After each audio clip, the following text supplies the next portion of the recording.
नमस्कार, स्वागत है आप सभी का। 33 जिले 33 खबर देख रहे हैं आप। मैं हूं आपके साथ पराग गुप्ता। खबर जालौर के रानीवाड़ा से है। सबसे पहले जहां पर सिलावन में स्थित अरबुदा माताजी मंदिर में प्राण प्रतिष्ठा महोत्सव की तैयारियां जोरों पर चल रही हैं।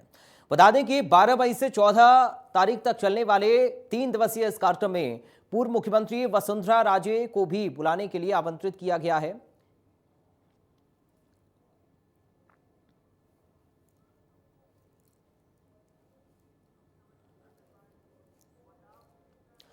लोकसभा अध्यक्ष ओम बिरला सिंगापुर की यात्रा पर हैं। इस दौरान स्पीकर बिरला आईएन स्मारक पहुंचकर पुष्प चक्र अर्पित करते हुए श्रद्धांजलि देते हुए नजर आए। इस दौरान उन्होंने नेताजी सुभाष चंद्र बोस और आईएनए के जवानों को याद किया। उन्होंने कहा कि नेताजी के नेतृत्व में सिंगापुर से ही आईएनए ने अपना मार्च शुरू किया था। वहीं मां भारती की आजादी के लिए दिल्ली चलो का अमर नारा दिया था।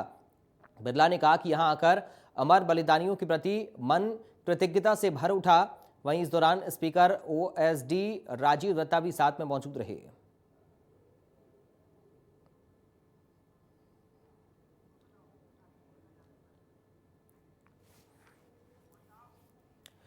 आपदा प्रबंधन और सहायता मंत्री गोविंद राम मेघवाल ने काजूवाला क्षेत्र के दौरे के दौरान ग्राम पंचायत 40 केवाईडी में विकास कार्यों का लोकार्पण और शिलान्यास किया। इसके साथ ही मंत्री ने सम्मान समारोह के कार्यक्रम में शिरकत की और साथ में मंत्री ने जन सुनवाई भी की। यहां लोगों ने क्षेत्र की पेयजल समस्या, सड़क समेत कई मामलों को लेकर ज्ञापन भी सौंपा। स्थानीय लोगों ने कहा कि काजूवाला क्षेत्र में सिंचाई पानी पर्याप्त मात्रा में नहीं मिलने के कारण गेहूं की फसल का बिजान ही नहीं हो पाया। इसकी वजह से पशु चारे का संकट है और पशु चारे के भाव भी अब 1000 से 1200 रुपये प्रति क्विंटल तक पहुंच गए हैं। ऐसे में लोगों ने पशु चारे के डिपो खोलने की मांग की है।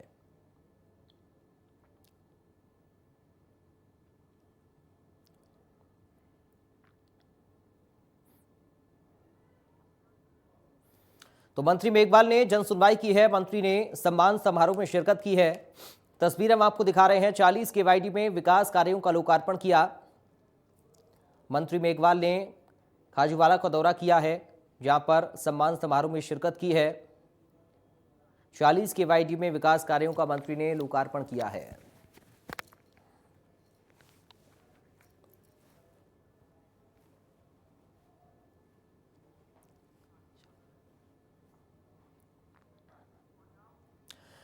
राज्य बाल अधिकार संरक्षण आयोग की अध्यक्षा संगीता बेनीवाल जयपुर के दौरे पर रहीं। इस दौरान बेनीवाल ने सकारात्मक पहल करते हुए मुकबधिर छात्रों से मुलाकात की। वहीं छात्रों ने बाल आयोग अध्यक्ष को अपनी परेशानी बताते हुए कहा कि परीक्षा के दौरान रहने की व्यवस्था नहीं थी। इस दौरान छात्रों की समस्याओं को संज्ञान में लेते हुए व्यवस्थाओं को सही करने के निर्देश दिए हैं।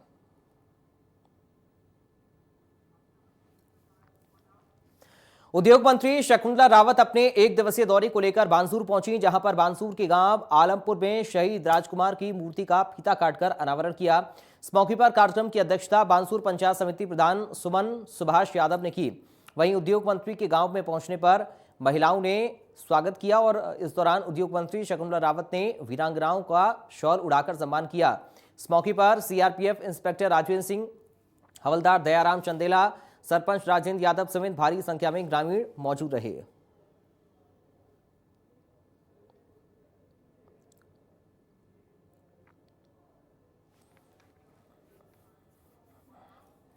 खबर बीकानेर के नोखा से है, जहां पर उप स्वास्थ्य केंद्रों को हिम्मतसर पीएचसी में स्थानांतरित करने का मामला तूल पकड़ता जा रहा है। इस दौरान उक्त मामले को लेकर विधायक बिहारी लाल बिश्नोई ने आंगनबाड़ी कार्यकर्ताओं के साथ जिला कलेक्टर से मुलाकात की।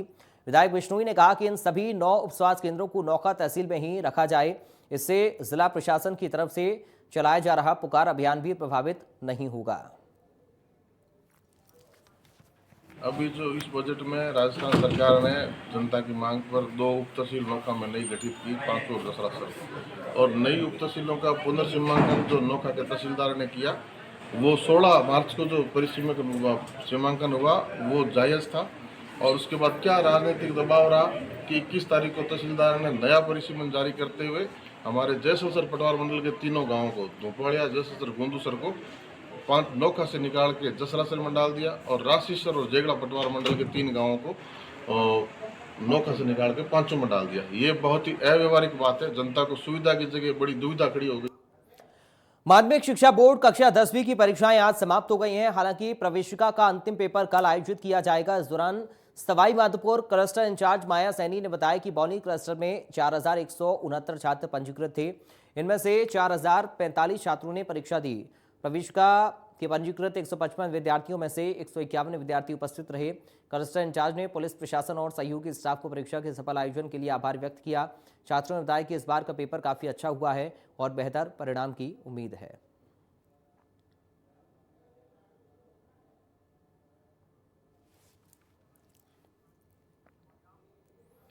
बीकानेर संभागीय आयुक्त और उप निवेशन आयुक्त डॉक्टर नीरज के पवन ने अंतर्राष्ट्रीय शूटर ने अपूर्वी चंदेला को 25 बीघा कृषि भूमि का आवंटन पत्र सौंपा है। बता दें कि अपूर्वी को अंतर्राष्ट्रीय स्पर्धाओं में पदक जीतने पर राज्य सरकार की पॉलिसी के अनुरूप कृषि भूमि निःशुल्क आवंटित की गई है। बता दें कि अपूर्वी ने विभिन्न विश्व स्तरीय प्रतियोगिताओं में देश का प्रतिनिधित्व किया है और 85 पदक जीते हैं। अपूर्वी ने वर्ष 2016 के रियो और 2021 के टोक्यो ओलंपिक में भारत का प्रतिनिधित्व किया है।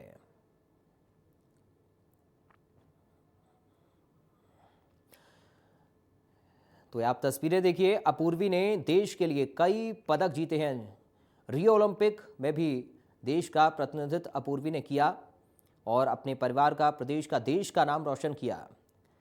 अंतर्राष्ट्रीय शूटर को अब इनाम से नवाजा गया है। 25 बीघा कृषि भूमि का आवंटन अपूर्वी को दिया गया है। प्रशासन का धन्यवाद अपूर्वी की ओर से किया गया। इस उपहार के बदले 25 बीघा कृषि भूमि का आवंटन अपूर्वी को प्रशासन ने दिया है, क्योंकि देश के लिए उन्होंने कई पदक जीते हैं, देश का नाम रोशन किया है। रियो ओलंपिक की बात करें, टोक्यो की बात करें, अंतर्राष्ट्रीय स्तर की शूटर हैं अपूर्वी, जिन्होंने देश को सम्मान दिलाया और अधिकारियों ने उन्हें सम्मान दिया है। प्रशासन का धन्यवाद अपूर्वी ने इस मौके पर किया।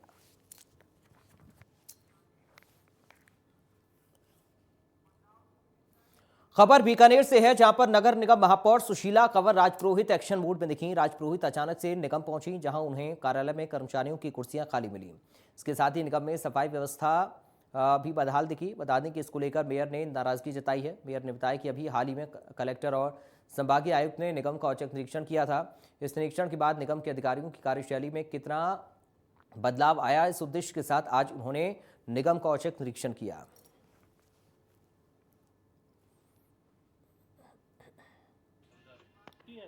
देखिए, सबसे पहले मैं यही कहूँगी कि आज जो हमने निरीक्षण किया उसका उद्देश्य ये था कि कलेक्टर साहब भी आके गए, डीसी साहब भी आके गए, तो क्या निगम में सुधार हुआ या नहीं, उसके मूल्यांकन के लिए आज औचक निरीक्षण रखा गया था। लेकिन यथावत स्थिति मिली है, जो डिपार्टमेंट जिसको दिया गया है या संभालने को दिया गया है वो सब गायब है। वो बाबू और क्लर्क या सफाई कर्मचारियों के भरोसे ऑफिस पड़े हैं। अभी आपके सामने सारा निरीक्षण हुआ, एक भी ऐसा डिपार्टमेंट नहीं है जिसमें मुझे वहाँ पे डिपार्टमेंट को संभालने वाला हेड मौजूद मिला और मैं उनसे पूछ सकूँ कि क्या चल रहा है या क्या नहीं। तो ये स्थिति इसीलिए बन रही है क्योंकि यहाँ पर परमानेंट आयुक्त नहीं है। हम सरकार को लिख के थक चुके हैं कि नगर निगम बीकानेर के साथ ऐसा नहीं करे। निगम एक ऐसी व्यवस्था है जो धरातल पे काम करती है, डेली रोज़मर्रा के काम करती है, जनता की हर दिन की दिक्कतें दूर करती है। और वहाँ के ये हालात है, ना तो हमारे पास पूरा स्टाफ है और जो स्टाफ है उसमें भी जो ऊपर का पूरा संभालने वाले हैं वो सारे। खबर लूड़ी के धवा से है, जहां पर पीने के पानी की किल्लत को लेकर लोगों ने विरोध जताया। ग्रामीणों का कहना है कि लोग पानी की एक एक बूंद के लिए तरस रहे हैं। ग्रामीणों का कहना है कि गांव में 800 से अधिक घरों की बस्ती है और केवल पानी का एक ही टैंकर आता है। आपको बता दें कि विरोध प्रदर्शन के दौरान लोग पानी की टंकी पर चढ़ गए।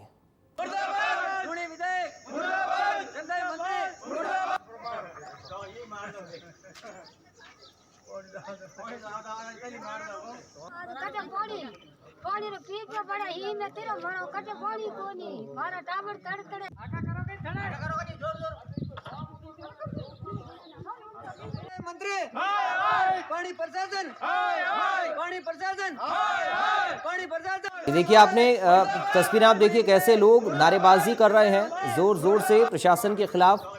पानी की किल्लत को लेकर लोग टंकी पर चढ़ गए, क्योंकि पीने के पानी की समस्या लोगों के सामने है और इस मुसीबत का हल ढूंढने के लिए लोग सड़कों पर उतरे, प्रशासन के खिलाफ नारेबाजी की, विरोध जताया और टंकी पर चढ़ गए। पीने के पानी को लोग तरस रहे हैं इस भीषण गर्मी में और पानी लोगों के लिए अब मुसीबत बन गया है। पानी प्रशासन पानी प्रशासन मुर्दाबाद विधायक मुर्दाबाद जनता मंत्री मुर्दाबाद।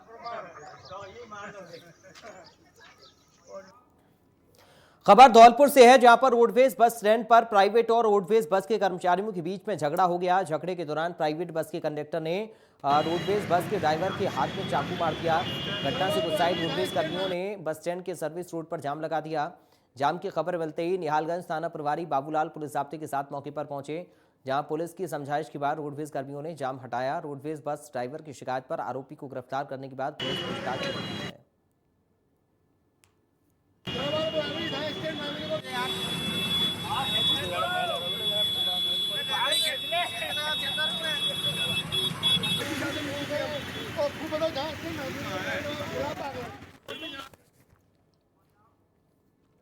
धौलपुर के बाड़ी उपखंड में बिजली विभाग के सहायक अभियंता और कनिष्ठ अभियंता पर हुए हमले में आरोपी विधायक पर कार्रवाई की मांग की जा रही है। इस दौरान झालावाड़ में विद्युत विभाग के कर्मचारियों ने नारेबाजी कर जोरदार प्रदर्शन किया। वहीं कर्मचारियों ने 2 घंटे के लिए कार्य बहिष्कार भी किया। आपको बता दें कि उक्त मामले में सीएम अशोक गहलोत ने अस्पताल जाकर मरीज का हालचाल जाना, लेकिन प्रशासन ने अभी तक इस मामले में कोई कार्रवाई नहीं की है। कर्मचारियों का कहना है कि यदि उचित कार्रवाई नहीं की गई तो आंदोलन की राह अपनाई जाएगी।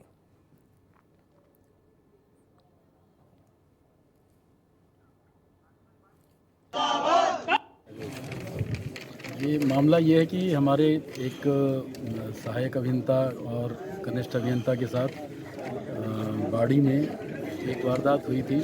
काफ़ी टाइम हो गया, अब तो पूरे राज्य में सभी को पता है। बहुत उसके साथ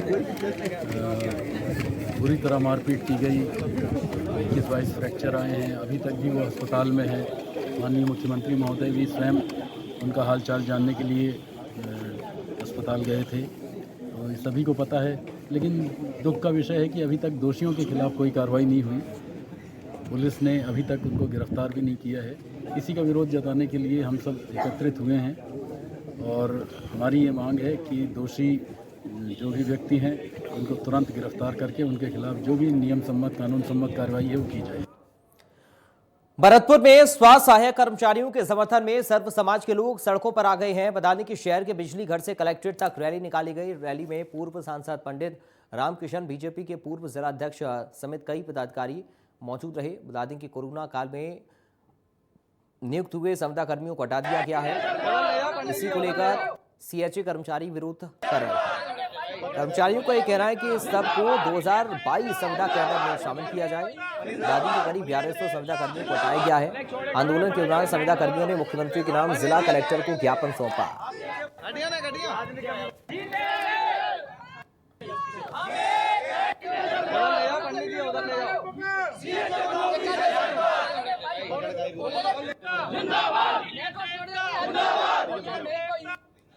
जब था भयंकर, उस समय नौजवानों सेवा दी थी और सरकार ने इनको जब लिया था तब ये नहीं कहा था कि हम आपको 6 महीना में 2 महीना में हटा देंगे। इन्हें कहीं प्राइवेट काम करते वो काम भी छोड़े और सरकार की सेवा दी। तो मेरा कहना ही है कि सरकार पर कुछ भी दबाव सही, आर्थिक हालत कैसी भी सही, जब और कामों के लिए पैसे निकल सकता है तो इनको निश्चित तौर पर सरकार को सेवा देनी चाहिए। दूसरा जो मुद्दा और है विशेष कि डॉक्टर वगैरह होते हैं वो तो बड़े परिवार के, ये ज़्यादातर जो लोग हैं ये छोटे परिवार से आए हुए लोग हैं। आमतौर पर किसानों के बच्चे हैं, मजदूरों के बच्चे हैं। मैं समझता हूँ गहलोत साहब गंभीरता से विचार करेंगे और इनकी मांग पर जल्दी से जल्दी पूरा करेंगे। उधर कोटा मेडिकल कॉलेज अस्पताल में 3 घंटे बिजली आपूर्ति बाधित हो गई। इस दौरान वार्डों में भर्ती मरीज इलाज के लिए तड़पते रहे। इस दौरान डॉक्टर मोबाइल से मरीजों का इलाज करते हुए नजर आए। इस घटना का वीडियो सोशल मीडिया पर तेजी से वायरल हो रहा है।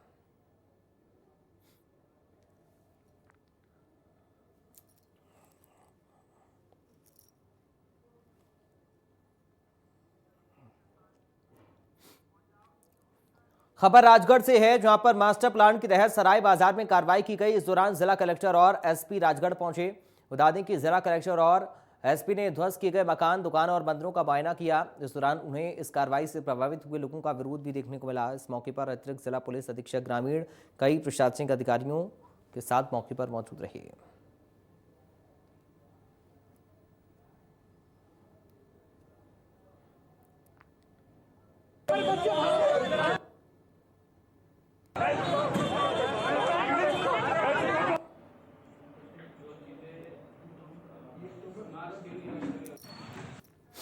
खबर श्री माधोपुर से है, जहां पर नाथूसर में गैर मुमकिन नदी पर प्रशासन और पुलिस ने अतिक्रमण हटाने को लेकर कार्रवाई की। इस दौरान तहसीलदार महिपाल सिंह राजावत ने बताया कि अतिक्रमणकारियों ने गांव के गैर मुमकिन नदी पर करीब 3 बीघा में तारबंदी कर जमीन पर अतिक्रमण कर रखा था। 1 साल पहले अतिक्रमण की शिकायत दर्ज होने के बाद अतिक्रमण करने वाले लोगों को नोटिस भी दिया गया था।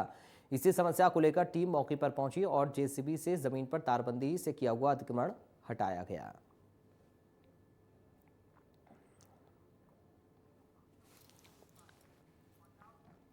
बारां के जबड़ा में एसडीएम ने एक साथ 2 कार्यालयों का निरीक्षण किया। इस दौरान कार्मिकों में हड़कंप मच गया। बता दें कि एसडीएम ने जलदाय विभाग का जब निरीक्षण किया तो ड्यूटी के समय सहायक कार्मिक सोते हुए मिले। इसके साथ ही एक अन्य कार्मिक अनुपस्थित मिला। एसडीएम मनीषा तिवारी ने विद्युत निगम का निरीक्षण किया। यहां कनिष्ठ अभियंता के कार्यालय पर ताला लटका हुआ मिला। साथ ही रजिस्टर चेक करने पर कनिष्ठ अभियंता 22 अप्रैल से अनुपस्थित मिले। इस पर एसडीएम ने कार्यालय के रजिस्टर भी जब्त किए। कनिष्ठ अभियंता के विरुद्ध कार्रवाई के निर्देश दिए।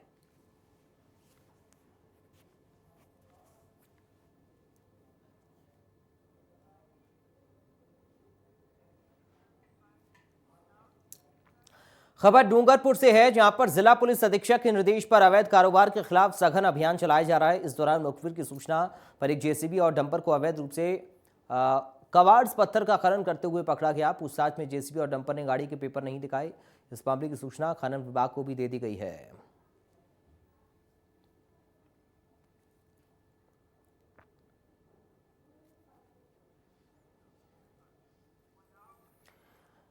मलारना डूंगरपुर पुलिस के हाथ बड़ी सफलता लगी है। पुलिस ने बहुचर्चित लड्डू हत्या के आरोपी को गिरफ्तार किया है। बता दें कि चुनावी रंजिश के चलते लड्डू मीना की हत्या की गई थी। गिरफ्तार आरोपी पाखल की ढाणी का रहने वाला है। पुलिस ने मामले में 27 लोगों के खिलाफ मामला दर्ज किया। इसमें अब तक केवल 5 आरोपियों की गिरफ्तारी हुई है।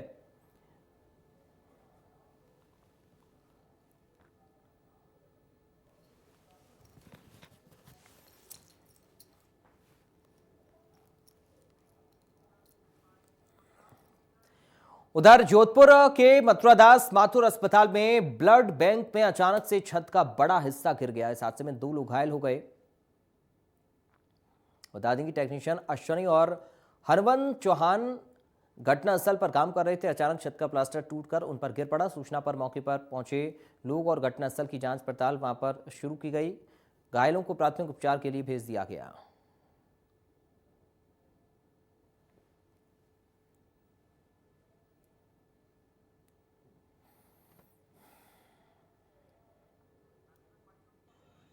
एनडीएम में आज ब्लड बैंक में कंपोनेंट की छत जो है वो गिर गई है। उसमें हमारे 2 लोग घायल हो गए हैं जो वहाँ पे काम कर रहे थे। हाँ, उनको थोड़ी सी चोटें आई हैं जिनको हमने तुरंत ट्रॉमा में भेजा और हमारे अधीक्षक जो हैं विकास राजपुरोहित सर वो भी आकर के देख करके चले गए हैं और पीडब्ल्यूडी डिपार्टमेंट भी आकर के देख के हो गए हैं और मतलब उसको जल्दी से जल्द ठीक कराने का आश्वासन दे करके गए हैं।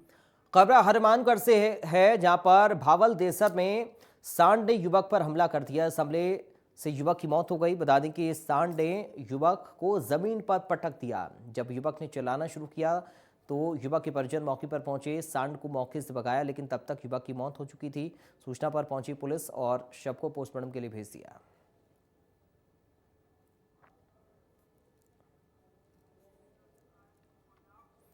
नागौर जिले में डीडवाना और कुचामन क्षेत्र प्याज की खेती के लिए अपनी विशेष पहचान रखता है, लेकिन इस बार किसान बेहद निराश हैं। बता दें कि प्याज की खेती करने वाले किसानों को उनकी लागत का पैसा भी नहीं मिल पा रहा है। बढ़ती महंगाई के चलते लागत पिछले साल की बजाय दोगुनी हो चुकी है, लेकिन मेहनत करने के बाद भी किसानों को प्याज के सही दाम नहीं मिल पा रहे हैं। किसानों का कहना है कि बढ़ती महंगाई के दौर में लागत भी करीब 7 से 10 रुपये प्रति किलो आ रही है, लेकिन यहाँ प्याज के भाव 6 से 8 रुपये प्रति किलो के हिसाब से मिल रहे हैं। ऐसे में फसल की लागत चुका पाना भी मुश्किल हो रहा है। किसान कभी मौसम की मार झेलता है तो किसान कभी मंडी के भावों में अपने आप को ठगा सा महसूस करता है।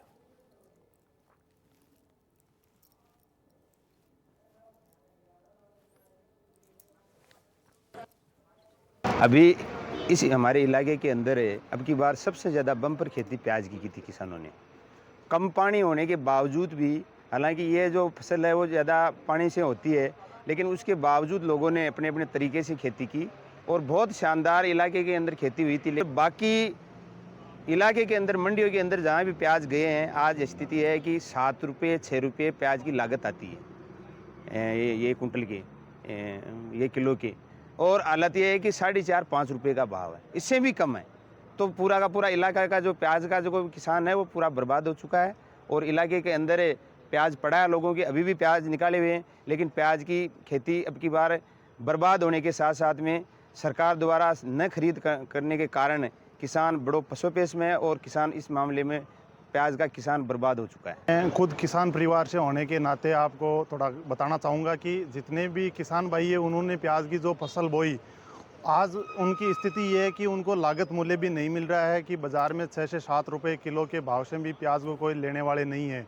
और हर किसान परिवार और भाइयों के पास में किसी के पास 400 कुंटल 500 कुंटल प्याज पड़ा है और वो 6 से 7 रुपये की बाज़ार कीमत में बिक नहीं रहा है। और अगर बिक भी जाए तो उस रेट में किसान के जितना पैसा लगा है वो भी खबर प्रतापगढ़ से है, जहां पर एक स्कूली छात्रा का शव पेड़ से लटका हुआ मिला। शव मिलने से इलाके में सनसनी फैल गई। सूचना पर कोतवाली थाना पुलिस और एफएसएल टीम मौके पर पहुंची। बता दें कि मृतक छात्रा सावित्रीबाई फुले कन्या छात्रावास में अध्ययनरत एक छात्रा का शव परिसर के बाहर एक पेड़ पर लटका होने की सूचना मिली। पुलिस ने घटना की जानकारी मृतक के परिजनों को दे दी। फिलहाल पुलिस मामले की जांच कर रही है।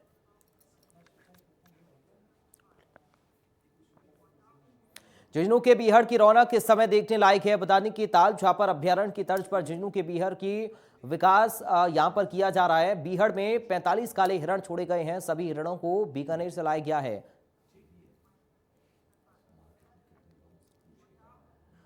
तो फिलहाल 33 जिले 33 खबर में मेरे साथ अभी के लिए इतना ही। बाकी खबरों के लिए आप देखते रहिए इंडिया न्यूज।